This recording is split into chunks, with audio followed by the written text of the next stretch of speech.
ఎడారిలో సెలయేర్లు. మే 20. తండ్రి నాకు అనుగ్రహించిన గిన్నెలోనిది నేను త్రాగకుందునా? యోహాను 18:11. ఒక చిత్రకారుడు తాను చిత్రిస్తున్న పటం గురించి ఎంత శ్రద్ధ తీసుకొని చిత్రిస్తాడో అంతకంటే ఎన్నో వేల రెట్లు ఎక్కువగా దేవుడు మన జీవితాలను లక్ష్య పెడుతూ ఉంటాడు. ఆయన తన కొంచెతో ఎన్నో దుఃఖాలను మన జీవిత చిత్రంపై గీస్తుంటాడు. ఎన్నో పరిస్థితుల రంగుల్ని పులుముతుంటాడు. ఈ విధంగా తన దృష్టిలో అత్యున్నతమైన అతి మనోహరమైన చిత్రంగా తీర్చిదిద్దుతాడు.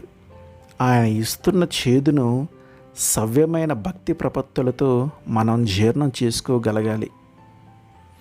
కానీ ఈ పాత్రను మనం పక్కకి నెట్టేసినట్టయితే, ఈ తలంపులను నోరు నొక్కేసి తొక్కిపట్టి ఉంచినట్లయితే మన ఆత్మకు మరి ఎన్నటికీ నయం కాని గొప్ప గాయమవుతుంది. ఈ చేదును మనకి త్రాగనివ్వటంలో దేవుని ప్రేమ ఎంత అంతులేనిదో ఎవరూ ఊహించరు.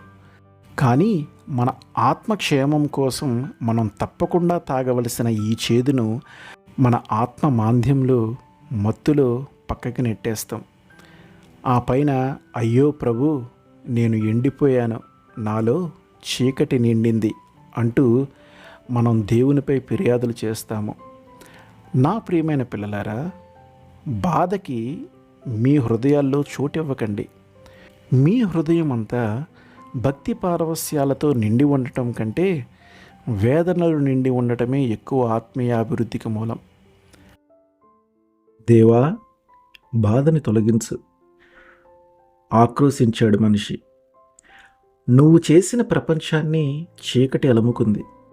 గుండెని గొలుసులతో కట్టి రెక్కల్ని నేలకి బిగగట్టి నొక్కిపట్టాయి ఈ ఇక్కట్లు. నువ్వు చేసిన ప్రపంచాన్ని బాధల నుండి విడిపించు. బాధను రూపుమాపమంటావా? గంభీరంగా పలికాడు దేవుడు. ఓర్చుకునే శక్తి నుండి అవకాశాన్ని తీసివేయమంటావా? నీ ఆత్మకి లేకుండా చేయమంటావా? గుండెని ముడివేసే సానుభూతిని సమూల నాశనం చేస్తే, త్యాగాన్ని లోకం నుండి తొలగిస్తే నీ హతసాక్షులు ఇంకెవరు? అగ్నికి ఆహుతై ఆకాశానికి ఎగిసేదెవరు? ప్రాణం పెట్టే ప్రేమను, ఆ ప్రేమ తెచ్చే చిరునవ్వును తీసివేయమంటావా?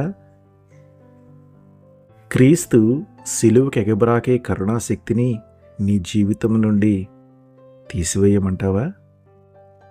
ఆమేన్.